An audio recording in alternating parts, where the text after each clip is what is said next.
హైదరాబాద్ ఉమ్మడి రాజధానిగా కొనసాగించాలన్న వైసీపీ నేత వైవి సుబ్బారెడ్డి వ్యాఖ్యలపై కాంగ్రెస్ బీజేపీ నేతలు ఏమన్నారో ఒకసారి చూద్దాం. అభివృద్ధి చెందిన నగరం విశాఖని ఎగ్జిక్యూటివ్ క్యాపిటల్గా పరిపాలనా రాజధానిగా చేద్దామని చేస్తే కొన్ని న్యాయపరమైన ఇబ్బందులు సృష్టించారు. న్యాయపరంగా ఇబ్బందులు కూడా ఎదుర్కొంటున్నాం కూడా ఈరోజు.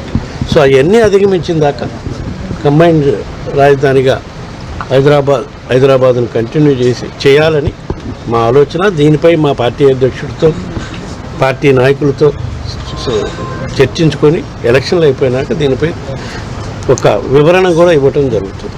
ఎందుకంటే క్యాపిటల్గా హైదరాబాద్ కంటిన్యూ అయితే మనకి హైదరాబాద్లో తక్కువ ఉంటుంది, హైదరాబాదు రాజధానిలో మనకి ఇదిగా ఉంటుంది కాబట్టి అనే ఒక ఆలోచన.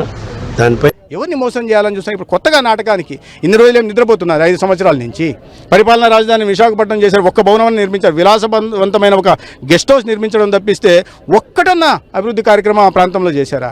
ఏమీ చేయకుండా ఇవాళ మళ్ళీ ఎన్నికల సమయంలో వచ్చి మాయమాటలు చెప్పి మళ్ళీ అదే తేనె పూసిన కత్తులు వీళ్ళు. తర్వాత అయిపోయిందంటే ఒకవేళ నమ్మి పొరపాటున ప్రజలు ఎక్కడన్నా మోసపోతే మళ్ళీ తడిగుడ్డ పెట్టి గొంతుకు వస్తారు. కొత్తగా రాజధానిని హైదరాబాద్లో కొనసాగించాలని సుబ్బారెడ్డి గారు అనడం వెనుక కారణం ఏంటంటే మళ్ళీ సెంటిమెంట్ రగిల్చాలనే ఒక వ్యూహమే దీంట్లో ఉన్నది తప్పితే మనకు వేరే కనబడదు. ఆ 3 రాజధానుల వాళ్ళ రాజకీయ ముఖ చిత్రం అనేది ఫెయిల్యూర్ అయింది.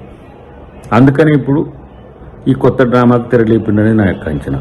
సెంటిమెంట్ను బేస్ చేసుకోవడం అంటేనే చేతగానితనం ఎప్పుడు కూడా. సో మేము అన్ని చేసినాం అని అంటున్నారు. మళ్ళీ తెలంగాణ ఆంధ్రాకు పంచాయతీ పెట్టాలని చూస్తున్నారు. ఇది తప్పు.